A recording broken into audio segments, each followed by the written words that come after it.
Assalamualaikum warahmatullahi wabarakatuh. Perkenalkan, nama saya Rifki Ahmad Farezi dengan NIM 1951 824041 dari kelas F Prodi Pendidikan Teknik Mekatronika. Pada kesempatan kali ini, saya akan menjelaskan mengenai materi manajemen aset di era revolusi industri 4.0.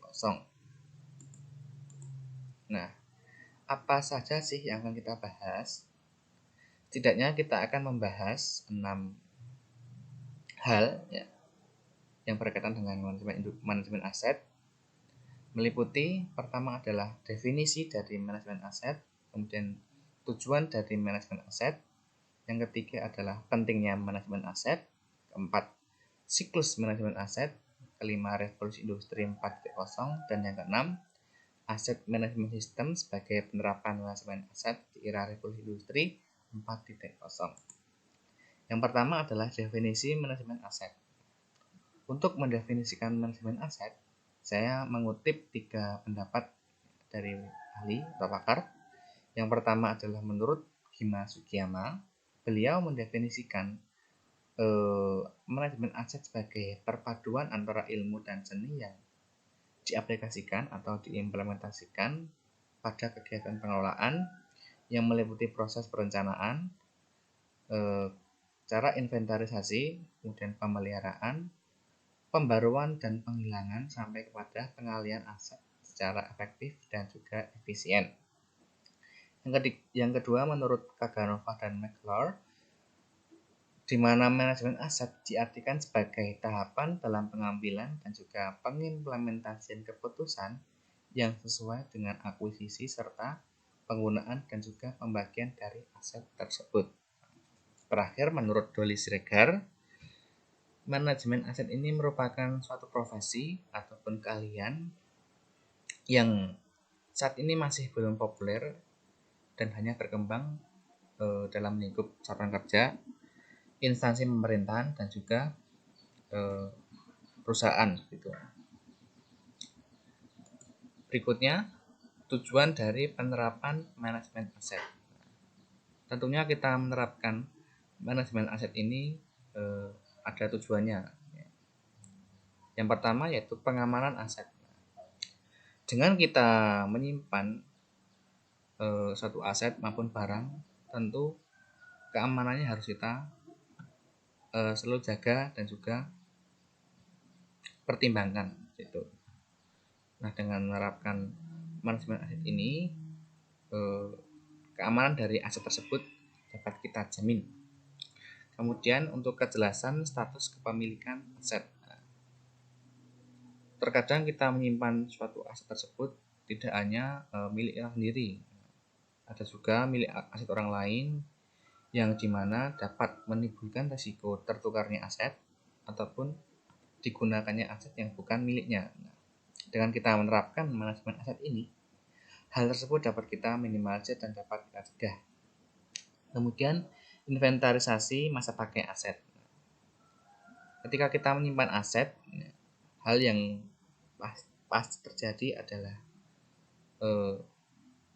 penyusutan masa pakai aset. Dengan kita melakukan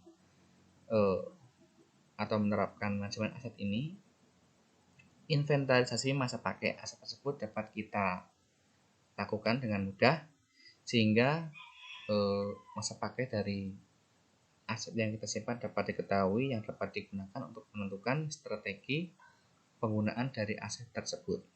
Kemudian untuk pengoptimalan dari penggunaan aset.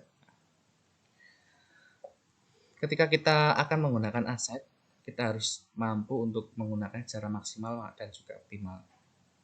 Oleh karena itu, kita perlu menerapkan manajemen aset. Apalagi yang asetnya bersifat status idle capacity. Sehingga ketika kita dapat memanfaatkan dan juga mengoptimalkan asetnya, kita dapat meningkatkan pendapatan. Seperti itu. Kemudian untuk acuan neraca perusahaan.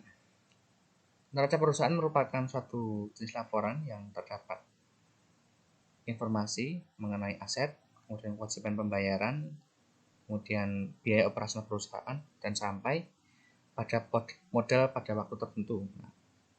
Segala hal tersebut ketika kita menerapkan manajemen aset ini sudah tercatat dengan rapi ataupun sudah terdokumentasi dengan jelas, sehingga ketika kita akan merancang acuan dari neraca perusahaan akan lebih mudah seperti itu.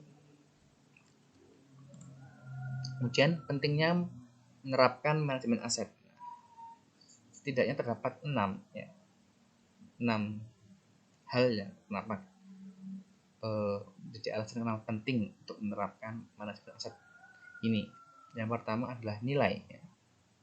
Kita tahu ketika kita menyimpan aset, kita harus mampu menjaga untuk nilai asetnya tersebut tetap pada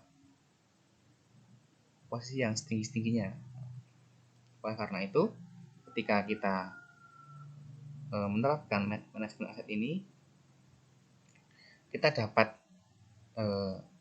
meminimalisir segala hal atau kerusakan dan juga resiko, baik itu meliputi kehilangan ataupun yang lain yang dapat mempengaruhi nilai aset. Kemudian keamanan ya.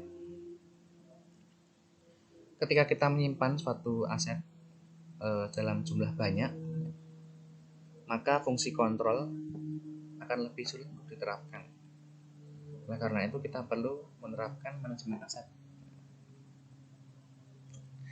sehingga dapat menjamin keamanan dari aset kita tersebut tetap terlindungi seperti itu. Kemudian untuk monitoring, nah di sini hal yang kita monitoring adalah penyusutan aset, baik dari segi nilai maupun juga bentuk fisiknya. Kemudian berlebih, nah, poin berlebih di sini yaitu ketika kita menerapkan manajemen aset, kita dapat mengontrol pengeluaran anggaran yang kita gunakan sehingga tidak berlebihan yang dapat mempengaruhi keuangan atau anggaran perusahaan. Dan anggaran di sini yang dimaksud anggaran adalah proses penyusunan anggaran tersebut. Nah, ketika kita menerapkan manajemen aset, segala hal yang berkaitan dengan penggunaan anggaran telah tercatat dengan rapi sehingga dapat digunakan untuk menyusun anggaran perusahaan itu. Jadi lebih mudah. Kemudian resiko. Ketika kita menerapkan manajemen aset, hal yang perlu kita tambahkan adalah menerapkan manajemen resiko, sehingga kita dapat melindungi aset dan barang-barang kita dari resiko yang mungkin muncul yang tentu sangat merugikan perusahaan. Kemudian siklus manajemen aset. Nah, ketika kita akan menerapkan atau mengimplementasikan manajemen aset, kita perlu memperhatikan dan juga mengikuti rangkaian kegiatan manajemen aset sebagai usaha mendisiplinkan dan juga menertibkan administrasi barang. Yang pertama adalah perencanaan. Pada tahap perencanaan ini meliputi kegiatan identifikasi, inventarisasi aset, kemudian legal audit, valuation, dan juga studi potensi ekonomi dan optimalisasi aset. Kemudian pemanfaatan. Ketika kita menerapkan manajemen aset tersebut, manfaat yang dapat kita peroleh tidak hanya berkaitan dengan kepentingan secara langsung perusahaan tersebut sendiri, namun bisa dikerjasamakan dengan pihak ketiga ataupun perusahaan yang lain seperti itu. Kemudian tahap evaluasi dan monitoring, yaitu penilaian kerja manajemen aset memperhatikan kemanfaatan ekonomis, pembaharuan data, penambahan dan penjualan, perawatan, dan penyelesaian segala hal yang berkaitan dengan keberadaan aset tersebut. Nah, terus ini harus diikuti dan juga diterapkan secara baik dan benar. Dan kita akan bicarakan mengenai revolusi industri 4.0. Berikut tampilkan yaitu perjalanan dari revolusi industri, mulai dari industri 1.0 yang dimulai pada abad 18 di mana memiliki ciri mechanical production, yang ditenagai oleh mesin uap atau steam ya, itu. Kemudian revolusi industri 2.0 yang dimulai pada abad ke-19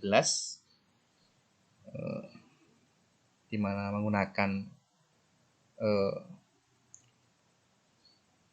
pekerja ataupun penggunaan listrik ya, itu sebagai ciri utamanya. Kemudian revolusi industri 3.0 dengan ciri utama yaitu otomasi produksi yang menggunakan elektronik dan juga teknologi informasi. Dan saat ini yaitu industri 3.0 yang semakin berkembang secara pesat dengan ciri utamanya yaitu penggunaan IoT dan juga cloud technology dan juga big data. Membicarakan mengenai revolusi industri 4.0, kita perlu membahas 3 ciri utamanya ataupun karakter utama. Yang pertama adalah inovasi. Ketika kita beradaptasi dengan revolusi industri 4.0, kita harus mampu berinovasi.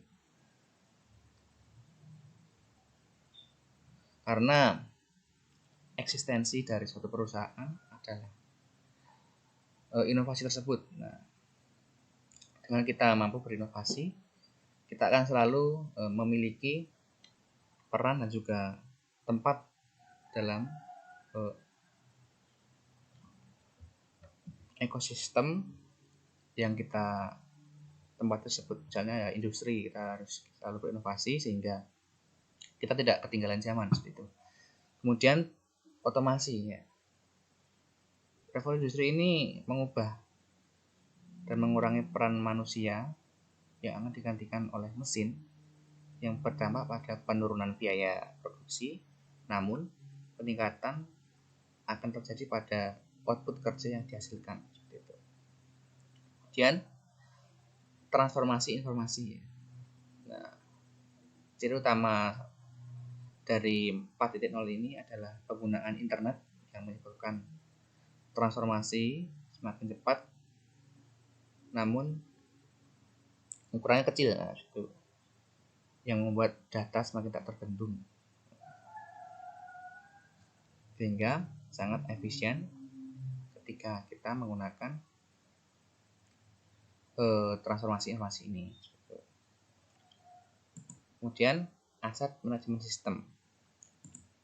Nah, aset manajemen sistem ini merupakan aplikasi dari manajemen aset yang dimanfaatkan kemajuan teknologinya yang dibangun sedemikian rupa untuk mempermudah kegiatan manusia dalam melakukan pengelolaan harta kekayaan modal pada sebuah instansi maupun perusahaan yang mempunyai masa tertentu untuk manfaat dan habis pakai serta pengelolaan dari suatu barang persediaan. Jadi intinya AMS ini merupakan penerapan manajemen aset yang mengadaptasi 3 ciri utama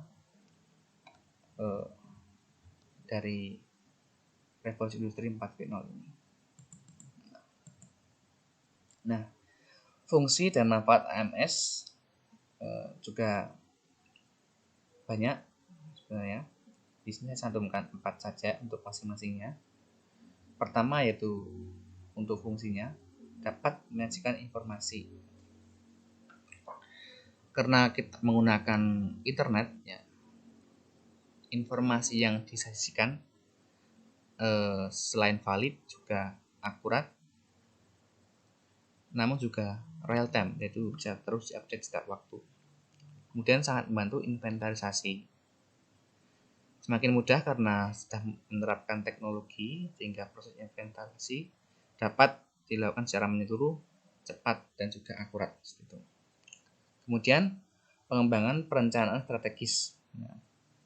AMS mampu menyajikan analisis data, statistik, grafik, tren yang menarik sehingga sangat membantu dalam proses perencanaan dalam perusahaan. Kemudian memenuhi kejelasan akuntabilitas. Tidak perlu didaftarkan lagi hasil dari analisis manajemen aset AMS ini yang meliputi kepemilikan aset, penanggung jawab aset, dan lokasi aset memiliki tingkat keakuratan yang tinggi dan juga keakuntabilitas yang sangat baik. Nah, ketika kita menerapkan AMS, kita dapat mendapatkan manfaat yang begitu banyak sebenarnya. Namun saya cantumkan 4 saja di sini. Yang pertama adalah untuk menekan anggaran. Kita tahu bahwa karena dilakukan secara paperless dan juga menggunakan koneksi internet yang segala halnya serba murah, sehingga dapat menekan anggaran life cycle cost-nya. Kemudian kebermaknaan laporan keuangan. Karena laporan keuangan yang disajikan menarik dan juga akurat namun juga real time, akan meningkatkan kebermaknaan dari laporan keuangan tersebut. Kemudian pendokumentasian yang sangat mudah. Semua proses terdokumentasi secara jelas dan juga akurat karena menggunakan media digital ya, sehingga untuk proses evaluasi dan penentuan strategi dari manajemen aset ini dapat dilakukan secara mudah gitu. Terakhir, perkembangannya pengetahuan berkaitan dengan manajemen aset. Nah, ketika kita sering menggunakan dan banyak yang menggunakan dari AMS ini, maka pengetahuan manajemen akan semakin berkembang karena untuk memenuhi tuntutan dari manusia yang semakin berkembang juga untuk mempermudah pekerjaannya itu. Dan ini adalah contoh dari beberapa aplikasi maupun software yang termasuk ke dalam aset management system. Yang pertama ada Nifty di sini dan Ninja, dan juga Service Now. Semuanya dilakukan secara digital dan menggunakan internet, sehingga sangat bagus untuk terapkan karena menghasilkan data yang akurat namun juga menarik gitu. Dan itu sumber yang saya gunakan. Dan terakhir, terima kasih sudah mendengarkan dan juga menyimak penjelasan dari materi yang telah saya sampaikan. Banyak salahnya saya mohon maaf. Wassalamualaikum warahmatullahi wabarakatuh.